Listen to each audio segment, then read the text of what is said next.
Hey guys, so today is July 3rd and I am rolling into Greenwood Lake tomorrow morning. I have family there, 2 aunts and several cousins, kind of the remnants of my New York family, and it'll be really good to see them. Greenwood Lake is right off the trail, so it's essentially a trail town, and last time I rolled through I had a really tough day mentally. I found an injured hiker on trail in 2016 named Garnet Turtle, and she was at a trailhead and I was having a hell of a time getting her a ride because she fell and hit some rocks, banged up her knees really bad, and the big thing was her head.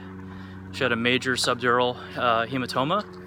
Looked like somebody hit her with a right hook, and so people just did not want to even look at her, much less help her. It was kind of an interesting social experiment to see how people react to other people that they don't know. And it seemed to me that people were just like, "Ooh, there's drama, I don't want to get involved." But thankfully, we were right before Wawa something mountain, I can't remember at the moment, I just went over it. There's a farmer's market there, and they gave her ice, and eventually I was able to get her a ride. So it was quite a day the last time I went through here.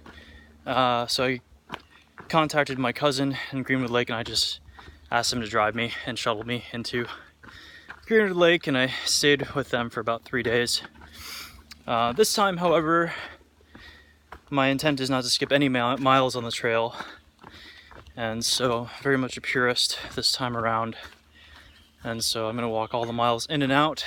And he had mentioned an overlook that I missed the last time because of where I was picked up and dropped off, so very much, am I on trail? Yes. Very much looking forward to that, seeing that this time. But one of the reasons I'm making this video is about something I learned on my 2016 hike. I've become quite interested in Buddhism in the last 2 years, doing a lot of meditation, which eventually led to my sobriety. I became sober through a Buddhist recovery meeting that basically relates like the Eightfold Path in Buddhism to the 12 steps.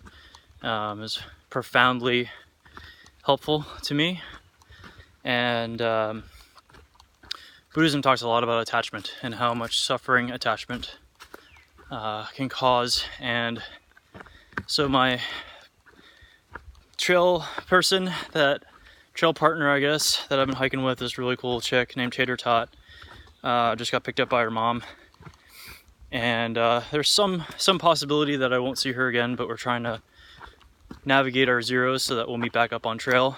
But there is at least a possibility that I won't get to hike with her again. And so big change between me this year and the last time I was on the AT is like I'm profoundly at peace with that, because over the last few days I've tried to be just really present hiking with her, and honestly with everybody around.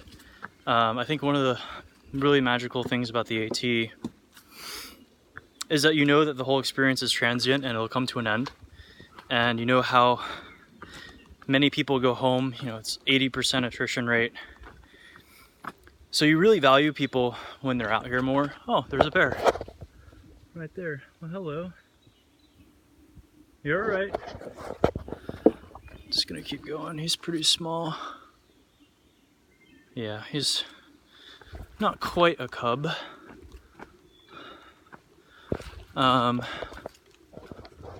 He's just kind of chilling over there. Let's see if we can get him in frame.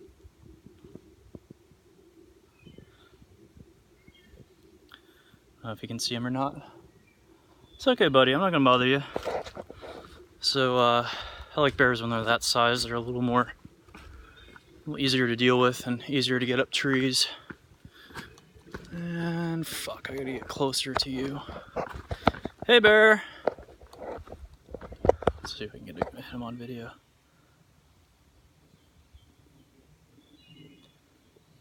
Anyways, just gonna keep going. So attachment, getting back to attachment.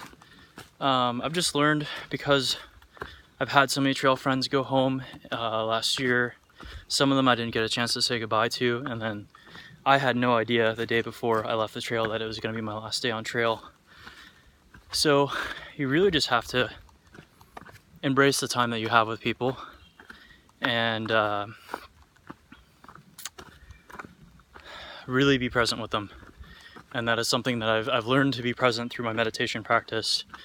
It helped me quit drinking because I was able to identify my triggers viscerally in my body way before I would ever actually think about drinking. So that was pretty cool.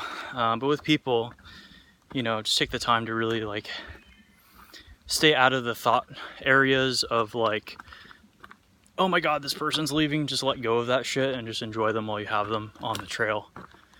So that's what I've done the last few days, because I've hiked with a lot of cool people, and Tater Tot is probably in the top 3, if not the coolest person I've ever hiked with. So really enjoyed the time I had with her, and I hope to have more miles with her on trail. So she's only going to the Connecticut border, and that finishes up her section, and then she's hopping up to Maine to finish her last state of her section hike, which is fucking awesome.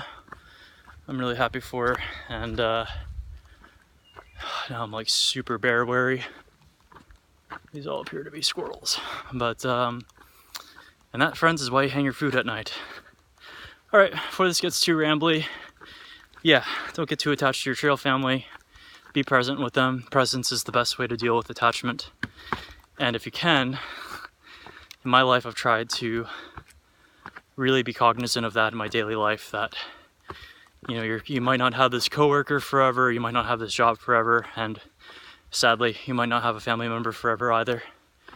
So really ask the things that you want to ask, and be as present with them as you can.